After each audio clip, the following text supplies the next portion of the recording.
Okay, people, quick pickups, quick Närcon pickups. No, wait, I lied. It's not just Närcon. It's quick pickups. Let's go. Let's start with the pre-Närcon stuff. Um, Persona 2, Innocent Sin, Japanese edition, and this was kind of a bit of a stupid, in the moment decision. I don't need this. I can't read this yet. I can read it someday, but not now. Anyways, it was not expensive.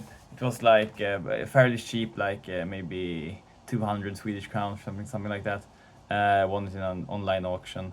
It's in very, very good condition actually, and it's like I believe 100% complete. Like it has even the small like mail-in papers and uh, manual perfect condition. It even has uh, the Obi strip like CDs have, and it came with what's this?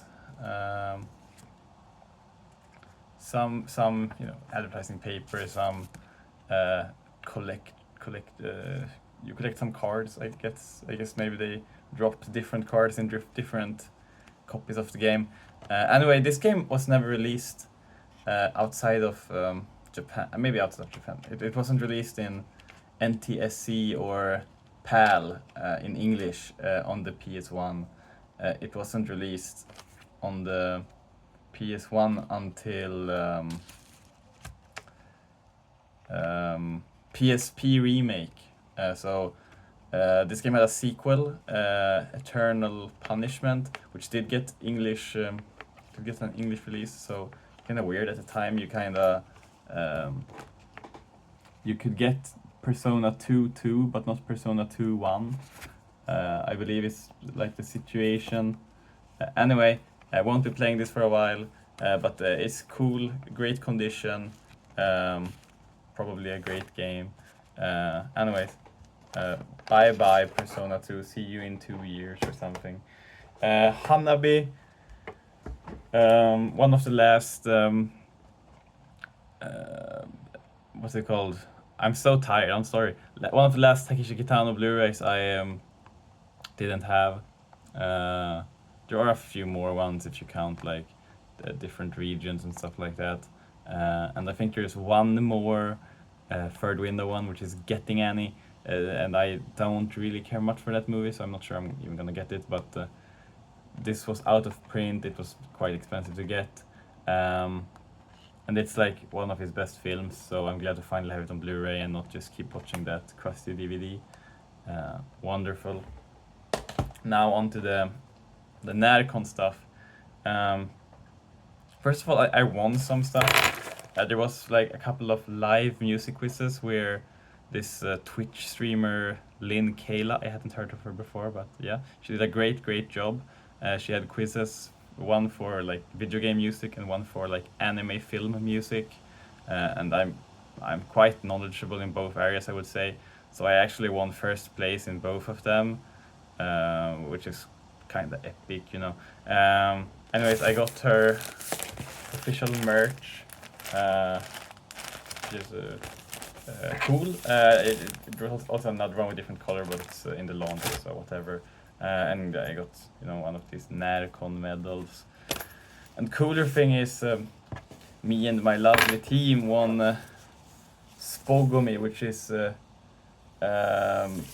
Japanese sport where you pick up trash.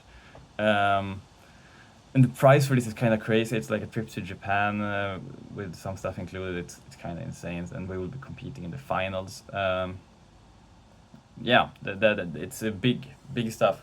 I also bought like a semi pornographic Sly Cooper sticker. I'm not gonna let you look closer at that, but it's basically just to troll my friend and fellow calendar creature Olle, because he doesn't like Sly Cooper. So I thought if I buy Sly Cooper porn, that's a bit funny. Either way, let's go on to what I bought, more proper stuff. Places that were anime to me. A wonderful movie by fellow Västerås legend Anders Häger Jönsson. He also has a great YouTube channel. I believe it's called Anime Radion. Highly recommend checking out if you care about anime and pop culture and you're Swedish. Check it out, it's great. And this film is actually not available online, so either you have to go to some festival or convention and watch it, or you have to get this very rare Blu-ray. And this is like handcrafted, very charming, and even has like a handwritten disc. This is number 9 out of 20, so that's very cool. Anyway, let's move on. We have 2 games, 2 GameCube games, Japanese ones. So we have Mario Kart Double Dash, a childhood favorite. Wonderful cover art here, which is sort of in the same vein as Mario Kart DS, Mario Kart Wii, and I think also maybe Mario Kart 7 with this like white background. So that's cool. As usual with these games, it's just a slipcover and a clear case.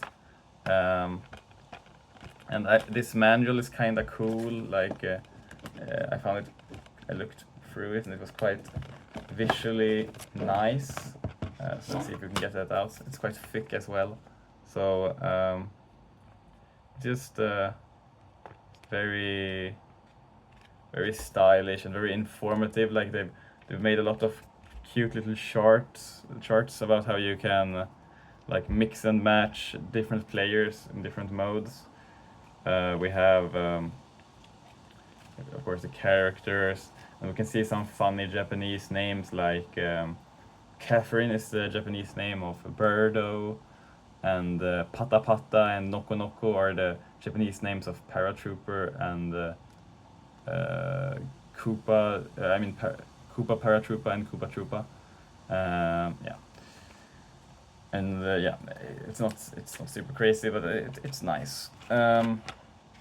Next up, we have like the one thing I was actually like specifically looking for coming into Närcon, which is the game Donkey Kong Jungle Beat, which is a game that isn't talked about a lot, but it's basically a platforming game built for the DK Bongos, and it's one of actually fairly few in-house developed Donkey Kong games. Like I believe the ones that are developed by Nintendo themselves are, you know, Donkey Kong 1, Donkey Kong 2, which I think is either an arcade game or a Game & Watch game or both. Donkey Kong 3, which is an arcade game that it feels like not a lot of people even know exists. It's like a shoot 'em up. And then they did in '94 they did a game just called Donkey Kong, often referred to as Donkey Kong 94 for the Game Boy, which is like in the style of the arcade classic, but with like many different levels and more of a story mode. And I heard it's fairly great actually. And then the next game they developed in-house was Donkey Kong Jungle Beat. And then after that, the very recent Donkey Kong Bonanza. So basically, it's a bit of a cool game historically. This was also the first game developed by the team that would make like Super Mario Galaxy, Super Mario Odyssey, I guess also Donkey Kong Bonanza, so this is actually quite interesting for that. And I have like just a feeling in my heart that this might be a very like unfairly overlooked game, because I know at the time people weren't really a fan of this game series being reduced to the DK Bongos, and also in this game they basically ignored most of the rare lore. There's no Diddy Kong, I believe, no Cranky, nothing of that. It's just Donkey Kong beating up a bunch of new characters. But it seems very cool. I'm very intrigued. Let's see what we have here. We have a very normal manual. We have, what's this? we have something we can fold out here. Yes, special DK Bongos instructions, I believe. Whoop. And what's this then? This is, I believe this is just safety, yes, GameCube safety stuff. And what's, so many papers. Club Nintendo. A little warning about the DK Bongos. Well, that's it. Thank you for watching. This was the pickups. Mwah!